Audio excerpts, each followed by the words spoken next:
Okay, I got invited back. Well, I guess I didn't bomb too bad the first time. um, let's pray. Father, thank you for this church. Thank you that we can gather. Thank you that we're a family in you. I pray that my testimony this morning, that what you've done in my life, might have an impact on anyone here. For the better, that we don't boast in what we've done, but we boast in what you've done through us and in us. And so this morning is my opportunity to do that, to boast about you. So I thank you for that, Father. In your name, amen. So Jane and I, we kept rolling the dice this week. One of us was going to talk, and we different circumstances in each of our lives. It's like, no, okay, actually I'm busy. You got to do it. And then, no, this happened. So anyway, so we're back to me. So I said, okay, well, this is a great chance to share my testimony. I haven't done that here at this church, and then I hope I've got a little bit of a message, that maybe is helpful to some degree through this. But I want to start off with this passage. And this is Paul talking, and if you know anything about Paul, he was on quite the pilgrimage, going around from city to city, proclaiming the gospel. And actually, he was before that, he was persecuting all the Christians. He was going around trying to gather them all up, put them in prison. He was trying to silence the gospel. And he, at one point, I don't know where he was. Was he in the desert? God shows up to him, Jesus shows up to him, and says, "Why are you persecuting me?" And he blinds Paul, and then Paul ends up going. He said, go to the city, there's going to be someone there waiting for you. And then he talks to one of his other apostles who comes and finds Paul, and Paul, was it Ananias? Is that who found? Someone reminded me. Okay, Ananias comes and talks to Paul. Paul gets his sight back. Paul encounters Jesus. Paul, his life just goes from black to white, just totally transformed, and he goes from with eagerness pursuing Christians to silence them, to with eagerness going and pursuing to deliver the gospel. And he was significantly persecuted. So he goes from being the persecutor to being persecuted, and this is what he says while he's in prison because of delivering the gospel. He says, "I rejoiced greatly in the Lord, that at last you renewed your concern for me." He's talking to a church that had sent favor for him. "Indeed, you were concerned, but you had no opportunity to show it. I'm not saying this because I am in need, for I've learned to be content whatever the circumstances. I know what it is to be in need, and I know what it is to have plenty. I've learned the secret of being content in any and every situation, whether well-fed or hungry, whether living in plenty or in want, because I can do all this through him who gives me strength." And so there's a theme in my testimony that we'll come back to this, that I feel that I can resonate with this a little bit, and especially in this last season, this last 5-10 years of my life. Anyways, so maybe I'm hitting the down arrow. Nope, thanks.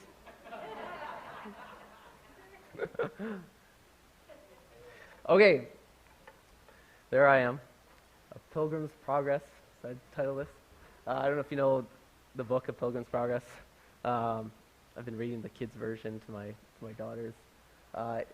It's about our faith journey, and it's kind of fictional narrative that does a really good job of it, so you haven't read it.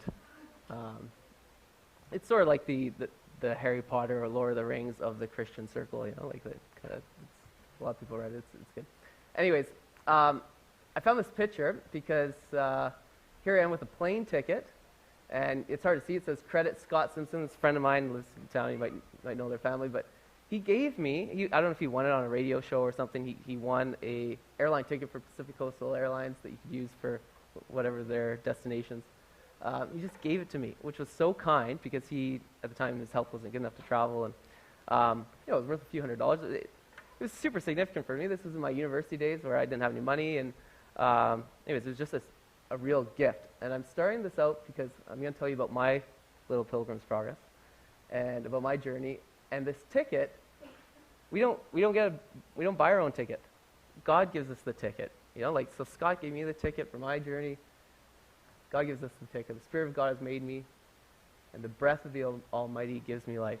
He's given us this life. He's given us this journey, this pilgrim's journey that we get to go on, and it's supposed to be a gift. It's got a lot of hard things in it, but He walks with us, and there's a gift in that. So this is my life. I gave it a little chapter. So chapter 1, okay, of my life. A big miracle for a little guy. Okay, so my Pilgrim's Progress started. Well, first of all, before this miracle, I grew up in a Christian home. In particular, my dad was a strong Christian. My mom came from she was a preacher's daughter in the Baptist church, really conservative at the time, and she is your typical preacher's daughter, where she, like, the church it felt like a weight on her. Her dad's ministry felt like a weight on her. She had to push the church away because it didn't represent the freedom that God has for her. It represented suppression. My dad, he was different. He came to Christ. He came to Christ through my mom's dad, actually, the preacher, which is kind of funny. And he experienced that freedom. So, my mom's been on a faith journey ever since, and kind of undoing all those lies that that have been implanted on her from her upbringing. But anyway, so my dad was a real influence in terms of telling me about Christ, about the freedom we have in Him, about the truths that we have in Him, the promises we have in Him. So I knew these things in my head, but it hadn't gone. I don't know. I was 7 at this time when this miracle happened. I don't know at what point, to what depth it went into my heart, but this miracle sure increased that depth. So my dad, we lived out of town. My dad liked to buy old used, he wanted to give us every opportunity, but we didn't have the money for new things, it's just we had old stuff, things that would break down, things that didn't work, but he got me this little ATV, a little quad, a little 50cc quad, and so I'm 7 years old, and I'm so excited to go ride this quad. It's he brought it home. It was 7 at night, and my mom, she was tight on bedtime. No, 7 bedtime. We're not riding that thing tomorrow morning. So sure enough, I'm up at dawn and getting my dad up. I want to ride this thing, and he lets me hop on there with, my enthusiasm, and it being 5 in the morning or whatever probably, distracted him from giving me all the instructions that maybe I needed, not having ridden one of these before. So I hop on this thing, I'm ripping around, and we have a little hill with a bank beside our house, and I decided to go up this hill and turn around and come down the hill, but I got caught at the top of the hill trying to turn around, but then I was kind of sideways on the hill. So I knew enough, just because I had a bike, so I knew how to ride a bike, that when you're going sideways like this, you need to turn down the hill. So I turned down the hill, but it was premature because I hadn't got far enough yet to evade the bank at the bottom of the hill. So I'm going down. It was just a little bank. It was maybe on this high. It looked like a bigger bank for me at the point. So I nosedive off this bank, and I didn't brace myself enough, and I hit my stomach into the handlebars really hard. And now, generally, as a parent, I know that when my kids get hurt, and like I taught young kids for a while too, my first reaction is all, okay, just wait for what kind of cry this is, right? Often, 90% of the time, it's fine. But this was like one of those situations where it wasn't fine. I was really in pain, and so my parents are gauging, okay, what's going on? And I'm telling my parents, I have to go to the hospital. I have to go to the hospital. Now, you put so much weight on that when a 7-year-old tells you that in the moment. But anyways, they brought me to the hospital. And sure enough, I'd ruptured my spleen. Now, I don't know to what degree. It obviously, they didn't fly me to Vancouver right away or anything like that, but I had internal bleeding. And they said, okay, well, we don't have the surgeon in-house in Nelson. We're sending you to Trail. So they sent me to Trail. And they had done ultrasounds in Nelson when this happened, so to verify that, okay, so I had some internal bleeding going on. So they sent me to Trail. And the plan was they're going to do surgery and remove my spleen, because I think in general they don't heal on their own, and so whatever, that's what they had to do. I'm in trail, I'm on the list to get surgery, and as things happen in hospitals with people coming in with greater priority than you have, you get pushed down the line, right? So it's like now I was there for 2 nights, and I'm just on IV, and my dad, I had a choice between my mom or my dad to stay with me.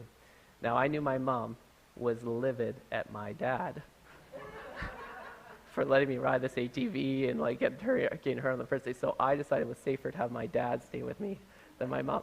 So my dad stayed with me overnight for those 2 nights while I was there. So it wasn't the first night. The first night, I remember we got to watch all these movies that I wasn't allowed to watch, like Star Wars and stuff. And, so I remember watching all these cool movies, Blade Runner, watch Blade Runner. And then the next night is the night before I'm supposed to sit, I'm scheduled for surgery. My dad, now I don't know if this was out of fear of my mom or out of real concern for me or a combination, but if he were here today, he'd tell you that night, while I was sleeping, he prayed over me with like a prayer with, is fervency a right word? Like a fervent prayer, with fervency, like to a degree that he hadn't prayed before. Like he sort of, whether it was out of guilt that it's his fault or whatever it is, like, but he prayed with fervency, like he wanted me to be healed. He prayed healing over me, that I'd be walking out of that hospital. And so I'm oblivious to this. The next morning I wake up, they're starting to strap me up for, like, putting my little head thing on and my gown and all stuff to strap me up for surgery. And they're starting to roll my bed out, and they roll my bed into the ultrasound room first, because they're going to redo the ultrasounds to make sure they know exactly where I'm bleeding, where they're going to do whatever they're going to do. So the nurse starts doing her ultrasound, and she's looking around, and she's like looking confused, and she goes out of the room and gets my file from Nelson where I got ultrasounds 2 days prior, and she's looking at them and looking at the thing and like, do I have the right spot, do I have the right file? And she can't find anything. So she's like, okay, I need to go get somebody else. So she goes and gets another nurse. They come in, they're looking, they're both like looking at each other, like, okay, so they go get another nurse, their head nurse, they come in, okay, so they go get a doctor, they get another doctor. By the end, I don't know how many people are in there, but there's all these people looking at this ultrasound, and they're all scratching their heads, and they're like, this doesn't make sense. Like, 2 days ago, we got bleeding spleen, now we got nothing. We have no sign of what's going on, right? And so they just told my dad, they said, I guess you can go home. And he's like, what do you mean? They're like, and the person that was talking to him said, I've seen some of these things kind of happen here before the hospital, where we have this unexplainable healing, miracle thing that happens, and we can't explain it, and it's just like, and we send you home. But if he has any complications or anything, come back right away. But at this point, like, maybe take her easy for a couple of weeks, and we think he's okay. And I was. Yeah. That, as a 7-year-old, that just went like from here to here, just like my Pilgrim's progress just changed, right? And I've held on to that even as an adult, just like God did that for me, And it wasn't even just the spleen thing. It was just that he showed himself to me, showed how real he is. And it was something that I could anchor on in my faith walk going from that point forward. Or like when I had doubt, I could go back to that. And we see that. We see Jesus, that was his mission. He comes and what did he do first? Whenever he entered a city, he'd heal people. He'd heal the sick. He'd do miracles. And he would say it, he'd say it outwardly. He'd say, I'm doing these signs so that you'll believe. Because the belief is the true miracle. That's the true gift he gives you. Like the physical is temporal. We have an everlasting life. That is the gift he's got to give us. So, by the way, if you haven't seen a miracle and haven't experienced one, Jesus also at one point says, like, to those who've seen signs and believe, they get credit. But to those who haven't seen the signs and yet still believe, he raises that even above. He puts faith on this level that's even beyond what you've seen and what you've experienced. So if you're in a faith walk and you haven't had a miracle, that doesn't mean that God isn't real and he's not doing something in your life. In fact, he's gonna reward you even more for that faith. And remember, faith comes from him. It's not something that we even drum up ourselves. It comes from hearing the word of God. It comes from he's the perfecter of our faith, the author and perfecter of our faith. We need God in everything. Like, we need God to start the faith journey. We need God to go through the faith journey. We need Him to end the journey. Okay, so my faith walk started with a little miracle. A big miracle. Little guy, a big miracle. Okay, so now I'm a little guy with big dreams. At 7 years old, I don't know if this was before or after the spleen incident, I saw a movie called The Big Green. Some of you might know what I'm talking about. It's this really B movie, not a good movie, but it's, I was so inspired. It's about this woman who takes over a class of kind of relegate kids, and she doesn't know what to do with them. She's a teacher. She's kind of a new teacher. They don't want to do anything, but then she shows them a soccer ball, and then all of a sudden she starts showing them all these little things, and they're getting better in these drills, and they're on the ground and doing headbutts to each other, and anyways, they become this team that ends up winning this game, and they're all excited, and there's just this big inspiration that happens in their life. Okay, well, I saw this movie, and I was just absolutely inspired. I am going to be a soccer player, I said, right? And I'm 7 years old. And I'm outside in our yard, and I'm doing the same thing. I got my brother probably throwing the ball for me so I can headbutt it back to him, and I'm doing all the drills that I saw in this movie. Okay, well, this took up the first half of my life was about soccer. And, I don't know if there's anything wrong with that. I think God, He works with us. Like, we have these passions and desires, and some people can put like an evil twist on, anything outside of, like I wasn't the youth group kid. I wasn't going to Sunday youth group and youth camp every Sunday. I was going to soccer tournaments, and I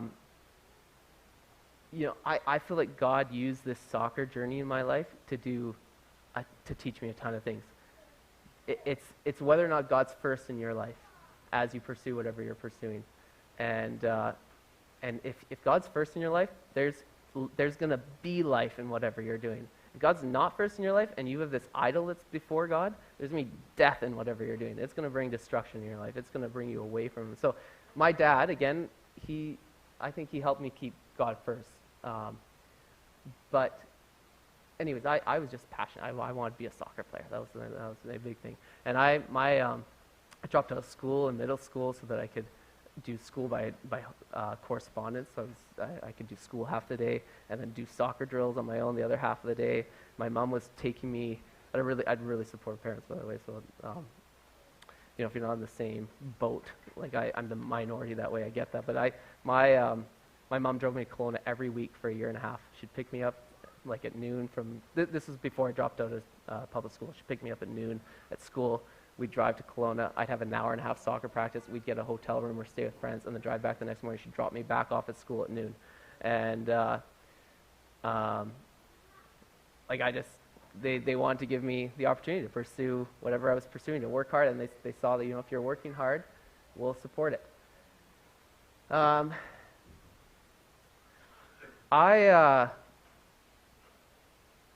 was okay at soccer. I wasn't becoming, at that stage of life, I wasn't becoming a pro. I had this thing, the thorn in my side, perfectionism.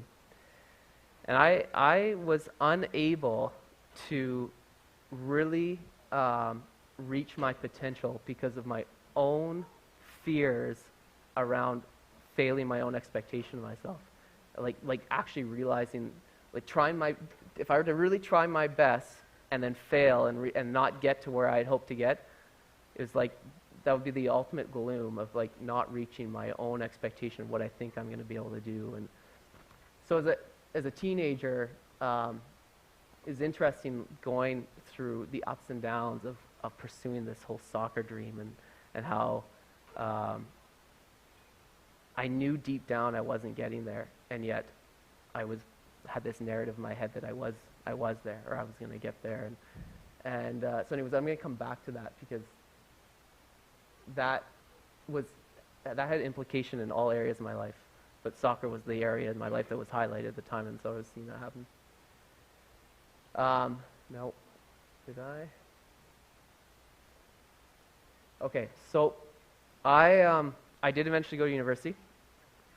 I had this perfectionism thing going on in school too. Actually, my parents, when I was in grade 9, after this 2 years of doing this school by correspondence so I could do soccer, I was starting to get lonely and I had no friends, and I was, just doing all my own things. So my parents decided, okay, we'll put you back in school. And we tried a different school. We tried to go, instead of going back to Trafalgar, I went to Waldorf. And Waldorf is a really artsy school. And this whole idea of perfectionism, like I was all about, I had this A-type personality. I need to get straight A's. I need to do this. I need to do, right? And you go to Waldorf and there's no grades. And you do an art project, they don't grade you. And there's no way to to achieve the expectation in your mind of you being a straight A student. Like, how do I, so I only lasted 2 weeks there. They sent me home. My mom took me out of school, like put me back in, my safe little box of doing school by correspondence where I do a quiz and then I pass and I go to the next one, right? Because I got shingles. I was so stressed out from doing art. So this perfectionism thing really was like, it was deeply rooted in me. And it wasn't something my parents put on me either. It was just like, I was hardwired like that. My mom's hardwired like that too. Anyways, so I go to university. And I am not, I'm your kid who's not like, I can't wait to flee the nest and get out. I'm your kid that's like, I don't know if I'm ready to get out of the nest, right? Like I wanted my mom still. I wanted, like there's a big bad world out there. So anyways, I go to university. I really got a nice transition to university life. I went to Victoria UVic because I got to live with another family whose kids we grew up with here in Nelson. So like it was a nice little soft exit. But I'm just crazy stressed because now I'm in university and I'm used to being able to achieve all my own expectations of who I am. I'm able to achieve these straight A's. I'm able to, I tried out for the university soccer team, and that was my dream. Like that from 7 years old, right? This whole thing was building up. I wanted to be on the university soccer team. And by God's grace, and I don't think I deserved it, I made the team. Because I was such a little loudmouth, telling everyone else what to do for some reason, because I had all this confidence for some reason, because I'd been coaching a lot of soccer. So I had this coaching kind of thing. So he kind of, I think, just got a little bit deceived, like I kind of knew what I was talking about, and yet I don't. Anyways, so I made the team. So I played soccer that year. Super high stress. I just constantly am just under stress because, again, this whole perfectionism thing, not like wanting to meet a certain expectation, not being able to just enjoy the ride, enjoy the learning process, but wanting to be there now, be who I had planned to be since I was 7. And same thing in school. I decided to leave school and I'm going to be a doctor because that's the A-type personality thing to do. I'm going to go to university. I'm going to go in all the sciences. So I'm like in all the hard science courses. I'm doing soccer. I'm out of my comfort zone. I'm not living at home anymore. I'm on MSN. MSN was like the, some of you maybe know that was like the Facebook, like it's like the FaceTime thing of the time. And I'm FaceTiming with my mom and I'm crying at night. Like I was supposed to be this university athlete and like here I am crying to my mom at night talking about, I don't know, all my stress. The next year, I'm supposed to go back to school. Now, I really want to go play soccer again because I want the prestige and the dream to be accomplished that I want to be on the soccer team, the university soccer team. But I really don't want to go back to school and do all those science courses again and be living in that stress combined with the stress of trying to meet my own expectations of soccer. Anyways, I go to tryouts and I get cut. I guess the coach realized it from the year prior. Like, okay, this guy's like, okay, he might be... He got me once, he's not giving me a second time. And I kind of hold, I should claim this as some credit because it's not very often that guys make the team and then get cut the next year. Usually, it's like a growth process. Like, okay, now we've invested you in a year, we're like moving you up the bench so that, we've got you as a 5th-year player and you're going to be carrying us on to whatever we're doing as a team. So not a lot of guys get cut, so I, on year 2. This was a blessing in disguise. It was like this, I was super disappointed that I wasn't going to play soccer, but it was this weight off my shoulders because it was out of my control now. I couldn't be the thing, like I didn't have control anymore being that thing that I was wanting to be. And I called home and everything that was that A-type personality that I need to achieve, I need to succeed, I can't take a break. Call home and I'm like, I think I'm quitting school, I'm coming home. That was probably the first time that I'd done that in my, late teens life where I just quit something and said, I've had enough, I'm going to take a break. And that was one of the best decisions of my, early years, early adulthood life was just taking a break. So that was a huge blessing in disguise. So I go home, and like, long story short, I just had a year of rest. I had a Sabbath year, and it was wonderful. I just got to put all those things on hold, but I still had my dream. So I'm still, like, next summer comes around, tryouts for the soccer team are in August. I've decided I'm going to go back and change my school things. So I feel like I got that figured out. I'm going to go back into teaching instead of doing the doctor thing. And so that'll maybe relieve my stress. I can just really focus on the soccer. So I'm chasing my dreams once again. Another blessing in disguise. It's July, late July. I'm in Kimberley for an adult soccer tournament, men's tournament that I'm trying to get ready for tryouts again and try to prove to the coach that he was wrong and that I'm right. And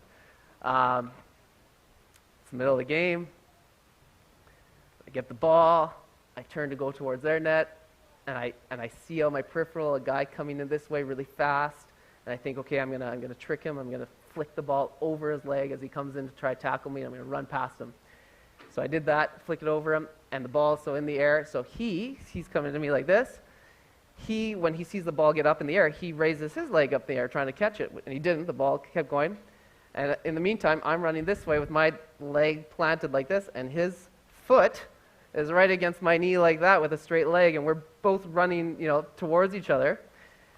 And I don't know, I didn't feel much at the time, but I'm jumping over his leg to try to evade his leg to run after the ball, and I plant with the other leg to keep running. And as this leg comes forward to keep running after the ball, in my peripheral vision, I see my foot come up and almost hit my hip. And as I did that, I think I screamed, and I caught my leg that's now up here, and I dove to the side and held my leg in my hand. And and I was in some distress. And I still can play soccer, yeah. The ambulances that summer are on strike, so everything's a little delayed. So the game is canceled. I'm in the middle of the field, like right at the center of the field, so there's no way they can really play around me. The game's over. And the whole team's all these soccer moms so we're all in our early 20s, but all of our moms still wanted to come to our soccer games, which was fantastic. So they're still there, and they've got like spray bottles and umbrellas, and they're misting me, and it's the middle of summer's hot, and they've got the umbrella to keep me cool, and shock has kicked in now, so I'm actually quite comfortable.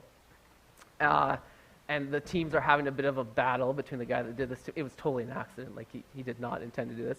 I didn't even get a chance to ever. He didn't ever get a chance to apologize or anything because he was so shunned from our team. I felt terrible for the guy. So hopefully he got the message at some point. Like it was an accident. Things happen, right? And it was another blessing in disguise. So it'd be nice for me to share what's going to happen after this with him one day. But anyways, half an hour goes by. The ambulance shows up.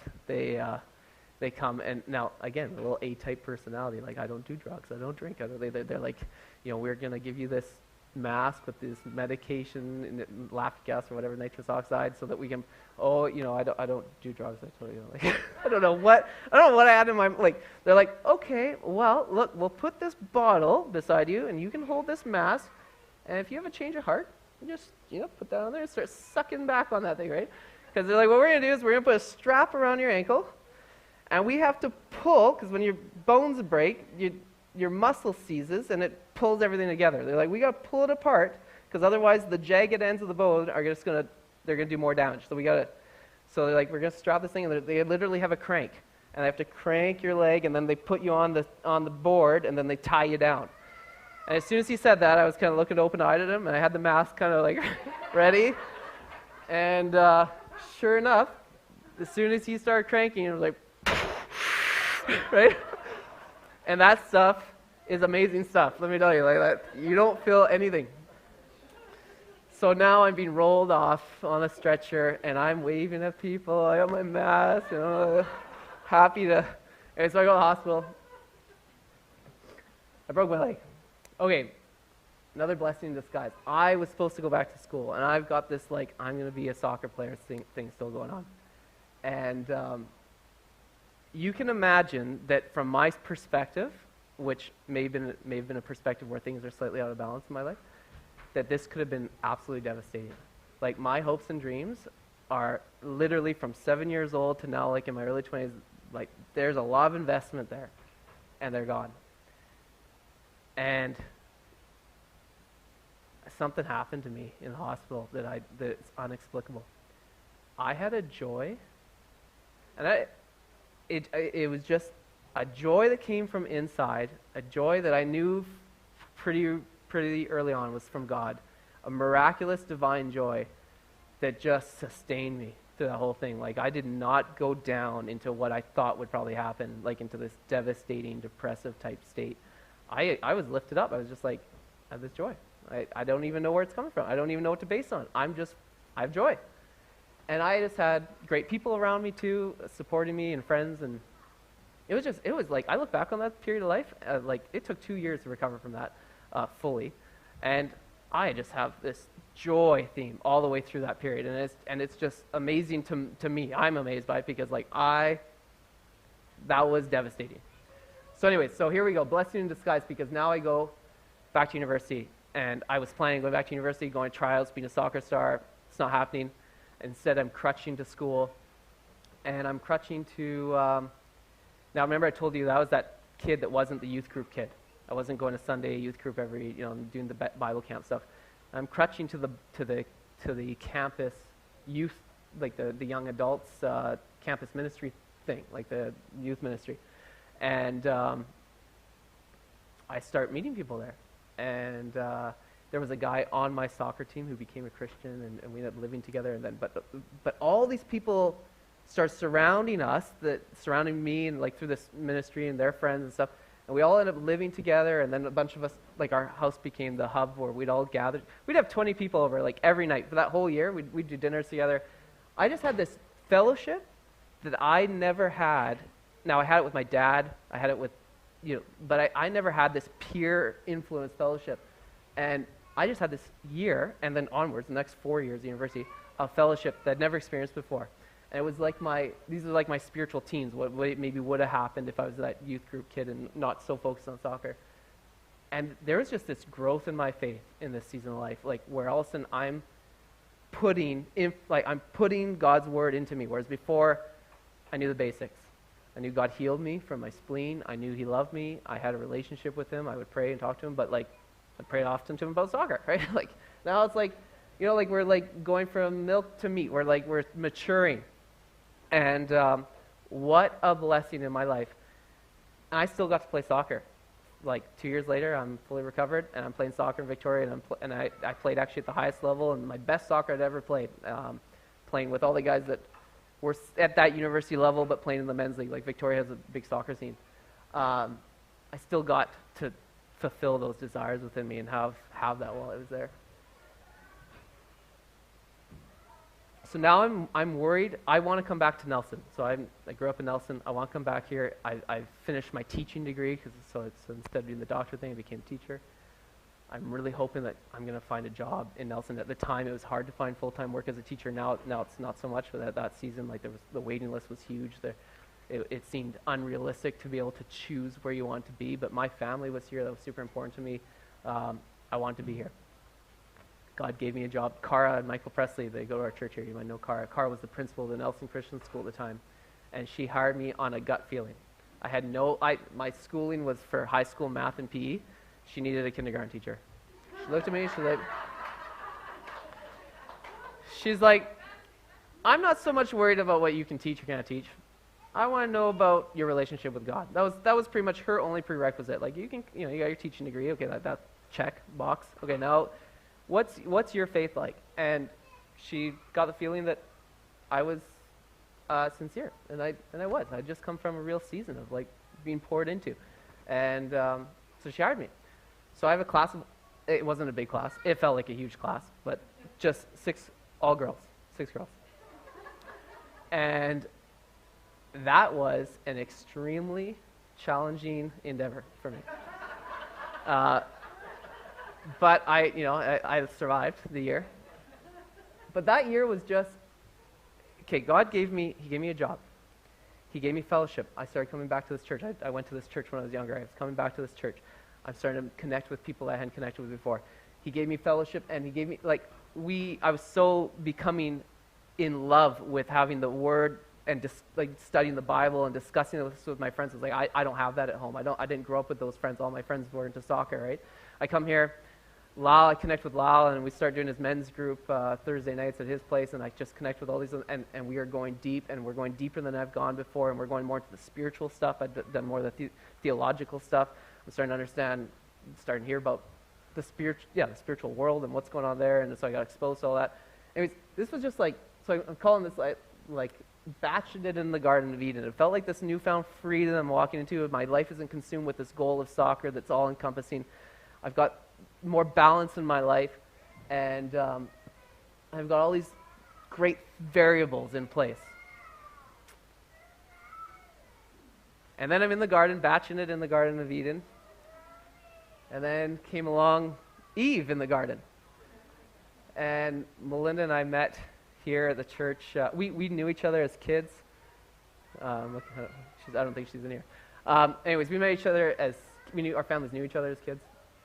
She was 4 years older than me, so when I was, she told her parents, she was like, I want to have little boys just like those Parenteau boys. Like she was like babysitting age, and I'm like the kid that she would babysit. So like that 4-year gap at the time was a big deal. Anyways, we got a little boy, just like a little Parenteau boy now. So, but anyways, so she, we didn't know each other at all. I knew her younger brothers a bit because we were on more of a similar level. But anyway, so we reconnect now, I guess, as adults here at the church. It was maybe it was the week before Christmas Eve service, and then we connect again on Christmas Eve. Anyway, she was in Haiti. She was doing mission work. She's a midwife. She was older than me. She had all this worldly experience. All I knew was soccer. She felt like out of my league in that way. She's saying, I'm going to go back to Haiti, and we hadn't talked about anything yet. We were just connecting, and there's sort of a little bit of a spark going on there. And so she goes back to Haiti, and we never talked. It was just like, oh, we kind of connected. She's gone now. But she came back 3 months later, and I guess, she was kind of thinking maybe there was something there. And so she came back. Long story short, I told her we dated when her youngest brother, David, I told him, because I asked her brothers and then finally her dad, and if you know anything about their family, you might understand why I saved her dad for last, and I was putting that off as long as possible. But I told her brother, David, I said, and this was so cheesy at the time, but I really meant it. I'm like, I think God's just giving me my Eve. I said that. I said like I feel like Adam in the garden, and I just feel like I've just been blessed with Eve. And what a blessing. Yeah, I just felt so blessed by Melinda. Her dad, he was just like, oh yeah, right on, you sound like a good guy. Her dad, I got there at 9 o'clock at night. I texted him early in the day, saying I have a question for him.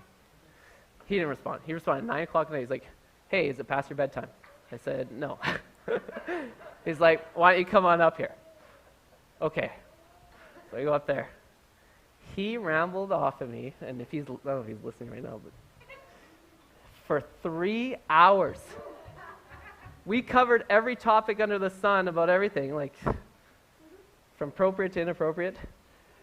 But nothing to do with Melinda and I, he just going and then he, and he's like, oh, yeah, you have something to say to me or whatever. He looks at his text, he said he had a question for me here, and then he's like, oh, my battery's about to die on my phone. Hold on, you gotta plug that in. Okay, we'll wait another half an hour while that charges. Okay, my phone's charged half an hour later. How do I put record on this thing, Chris? I want a video record. Okay, there we go. Across the table from me. Okay, Chris, you are on camera now, right?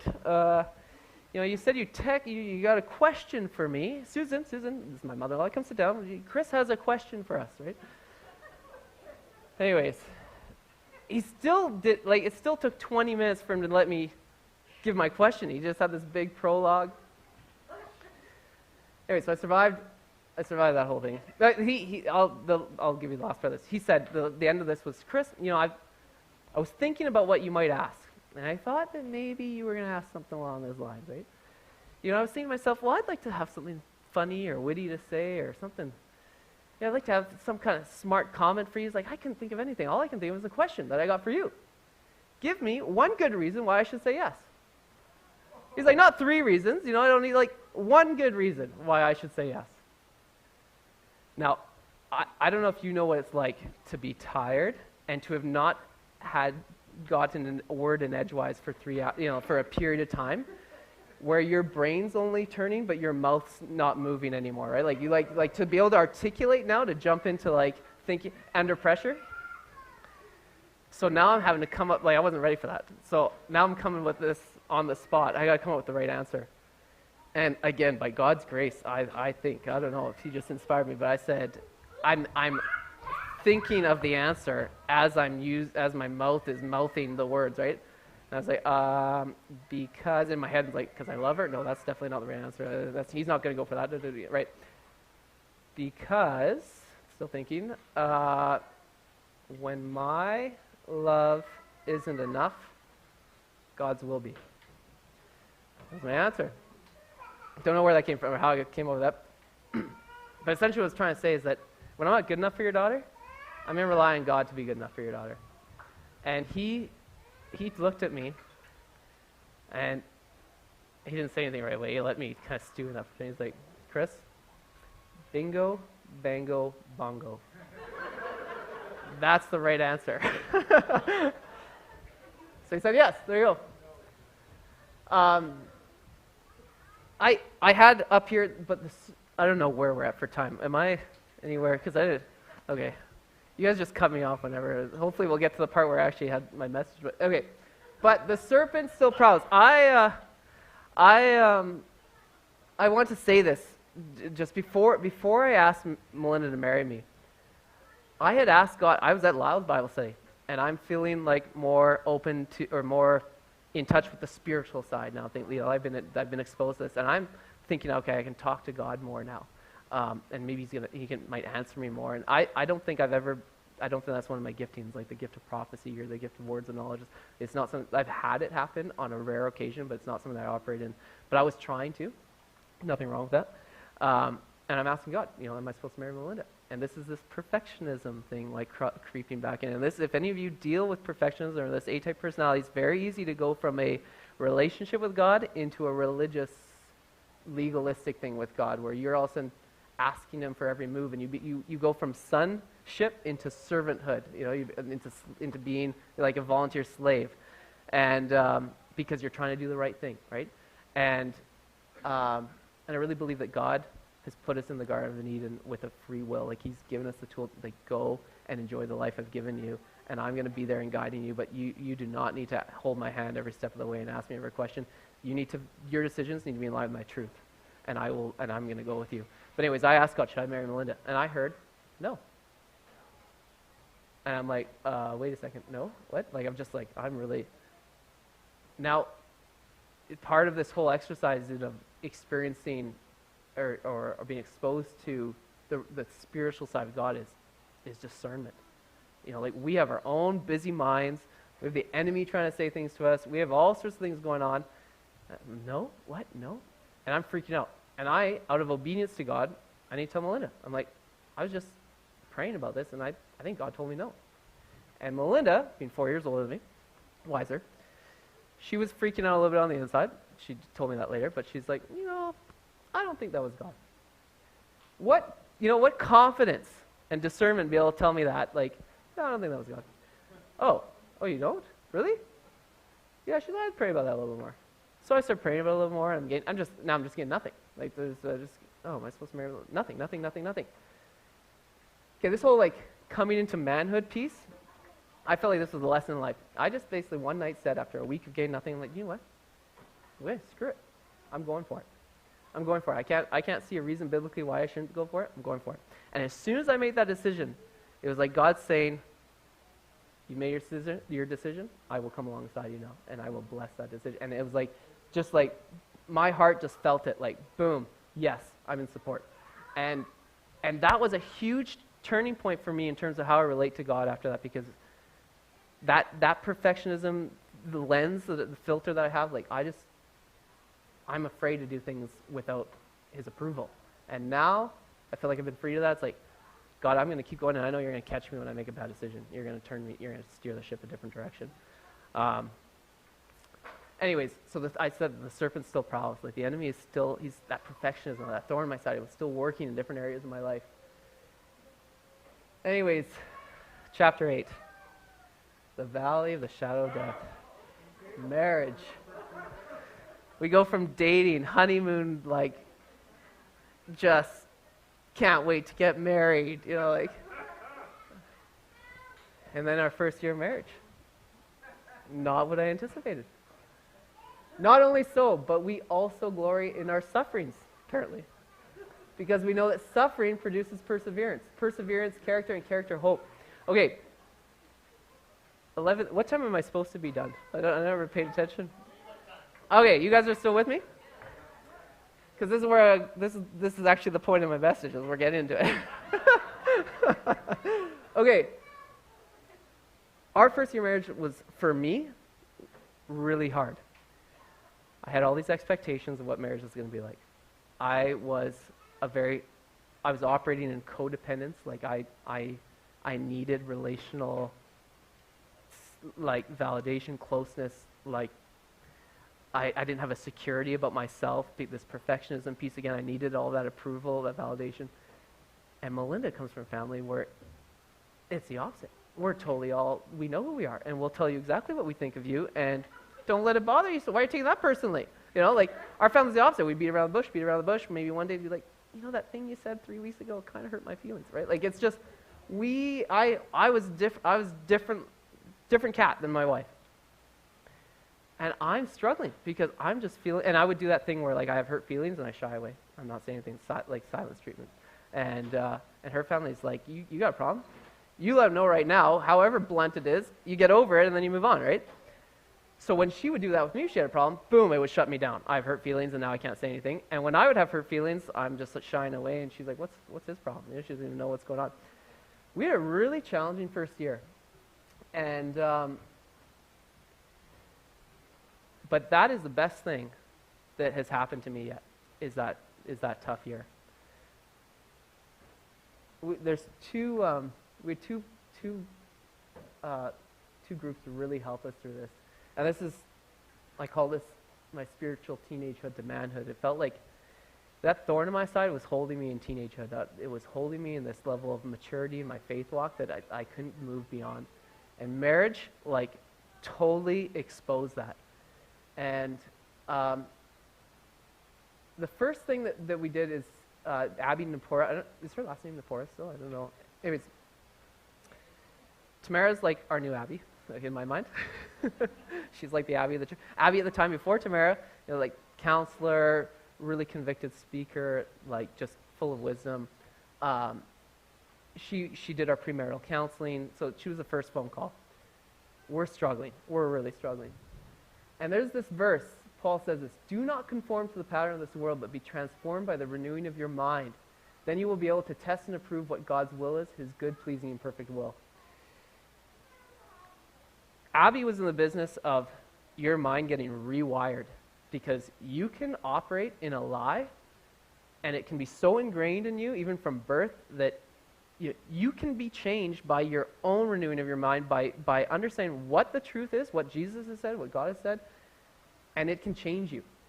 And she said, your wife loves you. There's no doubt about it. She loves you. When you think that she said this thing and hurt your feelings, that she doesn't love you, that she's not, like, that is not true. The truth is she loves you, she supports you. She might not know how to show it yet. She doesn't, you're still learning each other. But I would go into this narrative, my wife does not love me. She is not for me. And when you go, especially if you're my type that goes away, that goes into the silence, your own brain, when you get into that narrative, you cycle down and down. And all of a sudden these lies, they become your truth, because you just keep repeating them to yourself, and you need to do the opposite. You need to have this truth repeated to yourself. And she said that. She's like, put an elastic band on your wrist every time you feel that hurt feeling coming on where you're about to flee. You snap that elastic band, you tell yourself the truth. My wife loves me. She just doesn't know yet how to show me that, and I don't know yet how to receive that. So I did that for a bit, and eventually the elastic band kind of lost its, but I just kept doing that thing, though. Like, okay, I feel hurt feelings. Okay, what's the truth? What's the truth? And you're just like holding on for dear life. What's the truth? Because you feel yourself just crumbling. And I remember the first time I won that fight internally. Because I did that a few times, and I'm still in bed. And I would get really into like depression type state. It was significant. It was ridiculous, but it was my reality at the time because I was operating in that truth. I remember the first time I won that battle, where it's like you snap the last band, she loves me, and I was right at that threshold, and you feel it within yourself of you're about to go into that point of no return depression, and it's going to take like weeks sometimes to get out. I felt, and I just did this. I just hit that line, and I believed it for the first time. No, my wife loves me, and I didn't let myself go to the depths, and I recovered. And then the next time I failed, and then I had another one where I recovered, and all of a sudden my wins start outweighing my losses, and that was the beginning of this massive change in my life, because that skill set, that thing that God gives us, this thing called truth, which will set you free, and the Bible says the truth will set you free. When you know a truth and you can tell yourself the truth, you can be renewed, you can be transformed. This is a skill, this is a gift that God's given us. But there's two things that happen to be transformed. There's one, this understanding what the truth is. There's something else. Our struggle isn't against flesh and blood, but against the rulers, against the authorities, against the powers of this dark world, against the spiritual forces of evil in the heavenly realms. There's something else going on. Not only do we have lies that we believe, we have something out there that are enforcing those lies, that are emphasizing those lies in our life, that are helping you keep going down. They're helping push you down with those lies. And this, Lyle really was a huge help in this. We called him one day.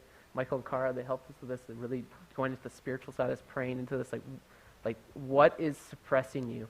And Melinda and I, we had two experiences. One, which was really potent, where I was starting to go downhill again.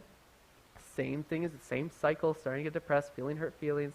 I've been trying to tell myself the truth, losing the battle.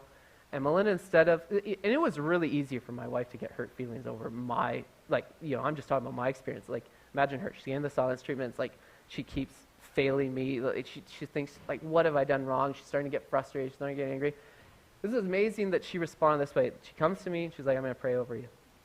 And this is just, if you don't have if you don't do this regularly in your marriages, like that is just in any relationship where you have a problem, it feels like it's between the two of you, but really the problem is either within yourselves or it could be something spiritual that's happening, and you don't have this in your toolbox. You know what? Let's tackle this together first. Like, okay, we don't feel loving towards each other right now. Okay, we're gonna pray over this, and you just bring God into the picture as your mediator, as your warrior for you. Like, it changes the game, and you can go back to then that reminding yourself the truth, and you have your work to do in that. But anyway, she came and she prayed for me, and we just both, and again, me not being the one that operates in this, like I said earlier, it's like not my natural gifting, but we both tangibly felt this evil presence after a few minutes. Like, there was kind of a bit of a spiritual warfare. Like, Melinda was really starting to get aggressive in the way she was praying. Like, this, you have to leave now. You have to leave. You are attacking.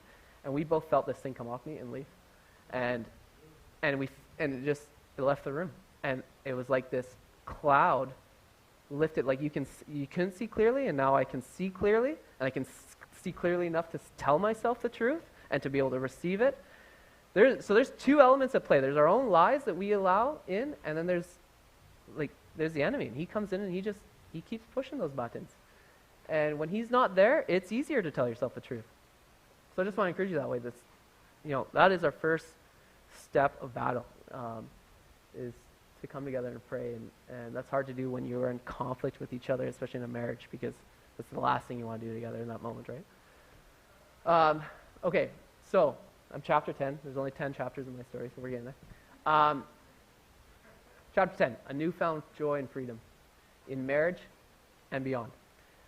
I started our marriage after it was a year and a half where it changed. It was like struggle, and then that 6 months, so after a year, then did the elastic band thing, started to pray more, and it was the 6-month transition from bondage into freedom in our marriage. And and we got there, and all of a sudden it became more my nature, and it became hardwired in me that I just understood now. When my wife said something that would have before hurt my feelings, just doesn't now.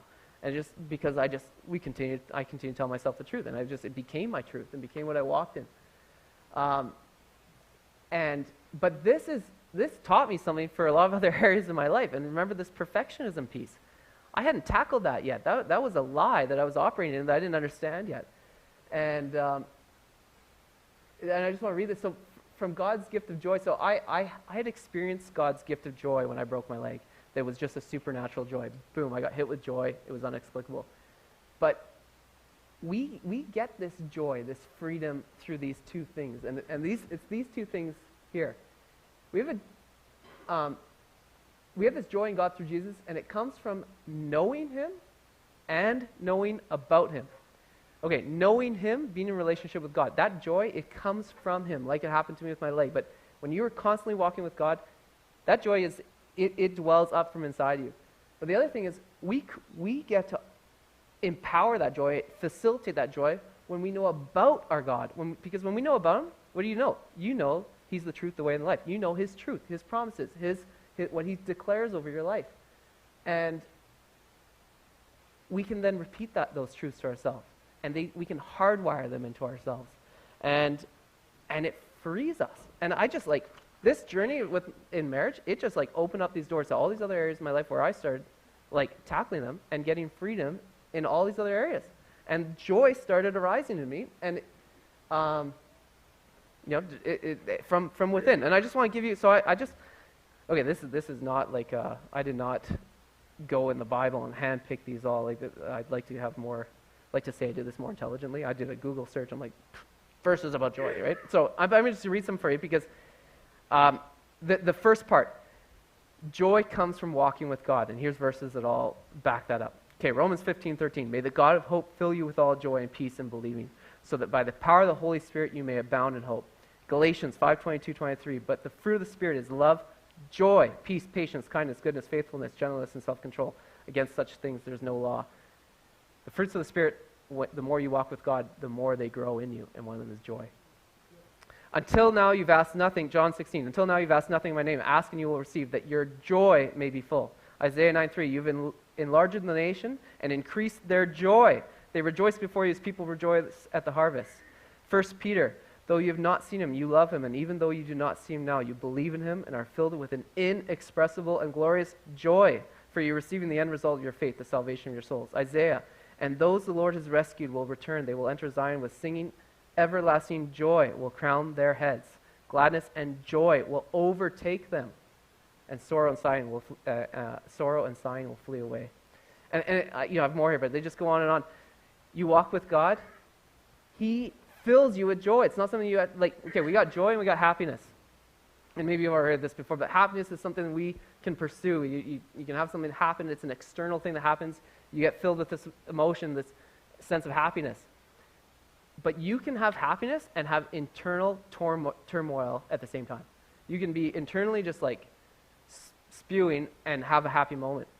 Joy, you can have joy in your heart and be in a totally terrible circumstance. You can have joy and be experiencing sadness at the same time. Joy is something that it comes from God. It is we were created to experience joy, and it's not something that the world gives us. It's something that God gives you. And He gives it to you both divinely, in spirit, by walking with Him. You just get it. It's just a byproduct of walking with Him. But He also gives it to you through His truth, because His truth sets you free. And when you learn His truth, the old, aging, a lot of people think it's a terrible process. Now, I'm not old enough to really talk on that probably, so you guys can say, this young man can shut up there about this. But I'm just sitting here thinking, the older I get, so far, this first part of my life, I've got more joy and freedom because I know more about God's truth. Well, put another 30 years on my life, hopefully, and I'm hoping that I'm going to be that much more free because I'm going to have that much more truth I've discovered about God and what He says about me and how I'm supposed to operate. Okay, so now a couple. I feel like I've rambled on for a long enough time now. I'm going to end with this because this is how I started. One second. What was my last thing? Okay, that was okay. Um, Two things I want to know. It doesn't matter the order. I'll say this first.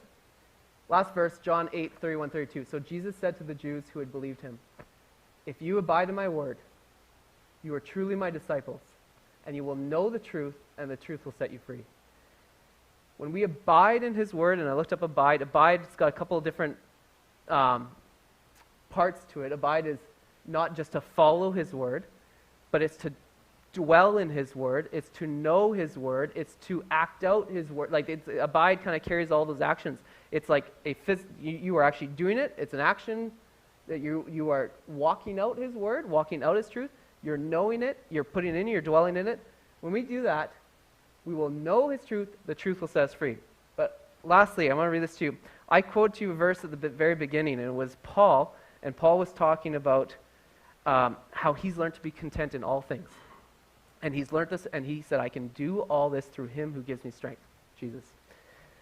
Right before he says that, he says these two things, and this is the key to where his strength is coming from. He tells us in the verses prior, this is what I do. Here's my strategy. It's not a mystery. This is how I access God's strength. And this is Philippians 4, verse 4. And he says this, and then I'll end on this. "Rejoice in the Lord always." I'll say it again, rejoice. "Let your gentleness be evident to all. The Lord is near." So first of all, you got to know that that's the truth. Is he far away or is he near? The Lord is near. "Don't be anxious about anything, but in every situation, by prayer and petition, with thanksgiving, present your request to God. And the peace of God, which transcends all understanding, will guard your hearts and your minds in Christ Jesus." So, tactic number one. You're coming to God, everything that's giving you anxiety, you give it to him, and with thanksgiving. Now, how could you be thankful? You're thankful because you know his truths and his promises. You know what he's promised for you. You know he has a life for you. You know he's going to take care of you. I can give you my anxieties with thanksgiving because I know your shoulders are wide enough to take it, and I know that what I'm going to get back is your peace. And then tactic number two, finally, brothers and sisters, whatever is true, whatever is noble, whatever is right, whatever is pure, whatever is lovely, whatever is admirable, if anything is excellent or praiseworthy, think about these things. Whatever you've learned or received or heard from me or seen in me, put it into practice, and the God of peace will be with you. While he's sitting in prison, it's super easy to decide what your thoughts are going to be. You can sit there and think about, woe is me, I'm stuck here in prison, I'm waiting to get out, I don't like the people who put me in here, like that, you have the freedom to choose that. I want to venture to say that Paul, while he was in prison, he did not allow himself to go into that kind of thinking. Because that kind of thinking, like me with Melinda, saying that, she hurt my feelings and woe is me, I'm just thinking about, you're thinking about lies, you're thinking about things that are a distraction from God's truth.